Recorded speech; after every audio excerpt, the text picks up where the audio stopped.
নমস্কাৰ আপোনালোক সকলোকে স্বাগতম জনাইছো মোৰ চেনেলৰ অন্য এটা ভিডিঅ'লৈ। আজিৰ ভিডিঅ'টোত লৈ আহিছো মই অৰ্থনীতি আৰু ইতিহাসৰ বিষয়ত কেইটামান অতি গুৰুত্বপূৰ্ণ প্ৰশ্ন উত্তৰ। গতিকে বলকচোন ভিডিঅ'টো আৰম্ভ কৰোঁ। প্ৰথম প্ৰশ্নটো হৈছে জিএছটি পৰিষদৰ অধ্যক্ষ কোন? অপশ্যন ক অমিত মিত্ৰ, অপশ্যন খ শশীকান্ত দাস, অপশ্যন গ নিৰ্মলা সীতাৰমণ এণ্ড অপশ্যন ঘ হাসমুখ আধিয়া। উত্তৰটো হৈছে অপশ্যন গ নিৰ্মলা সীতাৰমণ জিএছটি পৰিষদৰ অধ্যক্ষ। ২ নম্বৰ প্ৰশ্নটো হৈছে জিএছটি বিধেয়ক গৃহীত কৰিবলৈ কোনটো সাংবিধানিক সংশোধনী কৰা হয়? অপশ্যন ক ১০১ সংশোধনী, অপশ্যন খ ১২০ সংশোধনী, অপশ্যন গ ১২২ সংশোধনী এণ্ড অপশ্যন ঘ ১১৫ সংশোধনী। উত্তৰটো হৈছে অপশ্যন ক ১০১ সংশোধনী কৰা হয়। ৩ নম্বৰ প্ৰশ্নটো হৈছে কোনবিধ সামগ্ৰী জিএছটিৰ অধীনত নাই? অপশ্যন ক ৰন্ধন গেছ, অপশ্যন খ সুৰা, অপশ্যন গ পেট্ৰল এণ্ড অপশ্যন ঘ ওপৰৰ সকলো। উত্তৰটো হৈছে অপশ্যন ঘ ওপৰৰ সকলো সামগ্ৰী জিএছটিৰ অধীনত নাই। ৪ নম্বৰ প্ৰশ্নটো হৈছে ভাৰতীয় অৰ্থনীতিত পৰিবহণৰ মূল উপায় কি? অপশ্যন ক আকাশী পথ, অপশ্যন খ ৰেল পৰিবহণ, অপশ্যন গ জলপথ এণ্ড অপশ্যন ঘ পথ পৰিবহণ। উত্তৰটো হৈছে অপশ্যন খ ৰেল পৰিবহণ ভাৰতীয় অৰ্থনীতিত পৰিবহণৰ মূল উপায়। ৫ নম্বৰ প্ৰশ্নটো হৈছে কৃষি আৰু গ্ৰাম্য অঞ্চলৰ উন্নয়নৰ ক্ষেত্ৰত কোনটো প্ৰতিষ্ঠানে আগভাগ লয়?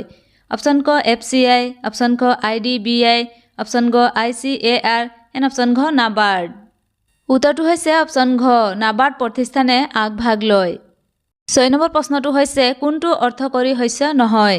অপশ্যন ক জোৱাৰ, অপশ্যন খ মৰাপাট, অপশ্যন গ বাদাম এণ্ড অপশ্যন ঘ কুঁহিয়াৰ। উত্তৰটো হৈছে অপশ্যন ক জোৱাৰ অৰ্থকৰী শস্য নহয়। ৭ নম্বৰ প্ৰশ্নটো হৈছে কোনটো ভাৰতৰ কেন্দ্ৰীয় বেংক? অপশ্যন ক state bank of India, option খ reserve bank of India, option গ imperial bank of India and option ঘ পঞ্জাৱ নেশ্যনেল বেংক। উত্তৰটো হৈছে অপশ্যন খ ৰিজাৰ্ভ বেংক অফ ইণ্ডিয়া ভাৰতৰ কেন্দ্ৰীয় বেংক। ৮ নম্বৰ প্ৰশ্নটো হৈছে কোনে ভাৰতৰ জাতীয় আয় নিৰ্ণয় কৰে? অপশ্যন ক অৰ্থনৈতিক উপদেষ্টাৰ কাৰ্যালয়, অপশ্যন খ পৰিসংখ্যা মন্ত্ৰালয়, অপশ্যন গ কেন্দ্ৰীয় পৰিসংখ্যা কাৰ্যালয় এণ্ড অপশ্যন ঘ বিত্ত মন্ত্ৰালয়। উত্তৰটো হৈছে অপশ্যন গ কেন্দ্ৰীয় পৰিসংখ্যা কাৰ্যালয়ে ভাৰতৰ জাতীয় আয় নিৰ্ণয় কৰে। ৯ নম্বৰ প্ৰশ্নটো হৈছে কোনবোৰ ভূমিৰ উৎস নহয়? অপশ্যন ক ভূমি বা মাটিৰ উৰ্বৰতা, অপশ্যন খ ভূমিৰ অৱস্থিতি, অপশ্যন গ ভূমিৰ গঠন এণ্ড অপশ্যন ঘ ওপৰৰ গোটেইবোৰ ভূ সম্পদ। উত্তৰটো হৈছে অপশ্যন ঘ ওপৰৰ গোটেইবোৰ ভূ সম্পদ ভূমিৰ উৎস নহয়। ১০ নম্বৰ প্ৰশ্নটো হৈছে কোনবোৰক স্থানান্তৰ পৰিশোধ হিচাপে গণ্য কৰা নহয়? অপশ্যন ক চৰকাৰে দিয়া নিবনুৱা ভাত্তা, অপশ্যন খ কলেজৰ মাচুল, অপশ্যন গ কৰ্মচাৰী বনাছ এণ্ড অপশ্যন ঘ বেংকৰ ঋণ। উত্তৰটো হৈছে অপশ্যন ক চৰকাৰে দিয়া নিবনুৱা ভাত্তা স্থানান্তৰ পৰিশোধ হিচাপে গণ্য কৰা নহয়। ১১ নম্বৰ প্ৰশ্নটো হৈছে চুলতান মাহমুদে ধ্বংস কৰা সোমনাথ মন্দিৰ কাৰ প্ৰতি উৎসৰ্গা কৰা হৈছিল? অপশ্যন ক বিষ্ণু, অপশ্যন খ শিৱ, অপশ্যন গ সূৰ্য এণ্ড অপশ্যন ঘ গণপতি। উত্তৰটো হৈছে অপশ্যন খ শিৱ প্ৰতি উৎসৰ্গা কৰা হৈছিল। ১২ নম্বৰ প্ৰশ্নটো হৈছে মহাবলীপুৰমৰ শিলত কটা মন্দিৰ কোন ৰজাৰ পৃষ্ঠপোষকতাত নিৰ্মাণ কৰা হৈছিল? অপশ্যন ক চোল ৰজাৰ, অপশ্যন খ পাণ্ডিয়া ৰজাৰ, অপশ্যন গ সাতবাহন ৰজাৰ এণ্ড অপশ্যন ঘ পল্লৱ ৰজাৰ।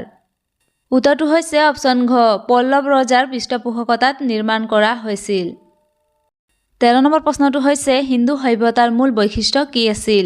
অপশ্যন ক নগৰ পৰিকল্পনা, অপশ্যন খ পকী ঘৰ, অপশ্যন গ নলা নৰ্দমা প্ৰণালী এণ্ড অপশ্যন গ সুন্দৰকৈ নিৰ্মিত পথ।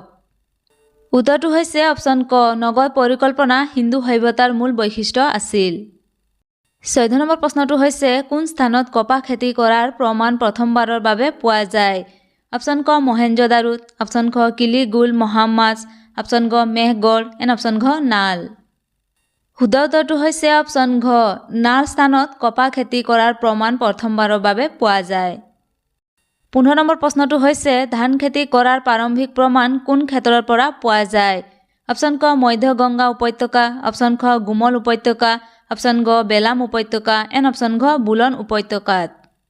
উত্তৰটো হৈছে অপশ্যন গ বেলাম উপত্যকাৰ পৰা ধান খেতি কৰাৰ প্ৰাৰম্ভিক প্ৰমাণ পোৱা যায়। ১৬ নম্বৰ প্ৰশ্নটো হৈছে হৰপ্পা কোন নদীৰ পাৰত অৱস্থিত?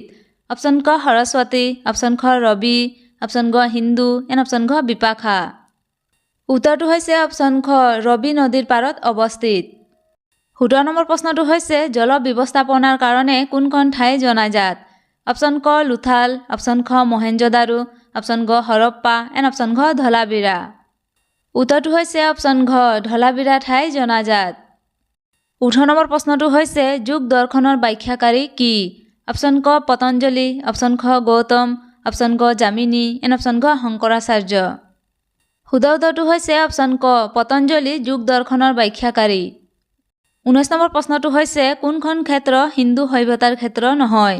অপশ্যন ক লুথাল, অপশ্যন খ ৰংপুৰ, অপশ্যন গ পাটলিপুত্ৰ এণ্ড অপশ্যন ঘ হুদকা গেণ্ডৰ।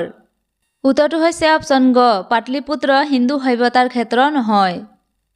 20 নম্বৰ প্ৰশ্নটো হৈছে কোনখন ক্ষেত্ৰ ভাৰতৰ আটাইতকৈ ডাঙৰ মেছোলিথিক ক্ষেত্ৰ? অপশ্যন ক তিলৱাৰা, অপশ্যন খ বাগৰ, অপশ্যন গ বালহানা এণ্ড অপশ্যন ঘ অখোজ। শুদ্ধ উত্তৰটো হৈছে অপশ্যন খ বাগৰ ভাৰতৰ আটাইতকৈ ডাঙৰ মেছোলিথিক ক্ষেত্ৰ। প্ৰশ্ন উত্তৰবোৰ চাই যদি ভাল পাইছে তেন্তে প্লিজ লাইক কমেণ্ট শ্বেয়াৰ কৰি যিসকলে এতিয়ালৈকে মোৰ চেনেলটো ছাবস্ক্ৰাইব কৰা নাই প্লিজ ছাবস্ক্ৰাইব কৰি ল'ব, তেতিয়াহে আপোনালোকে সকলো ধৰণৰ প্ৰশ্ন উত্তৰবোৰ পাই থাকিব। Thank U.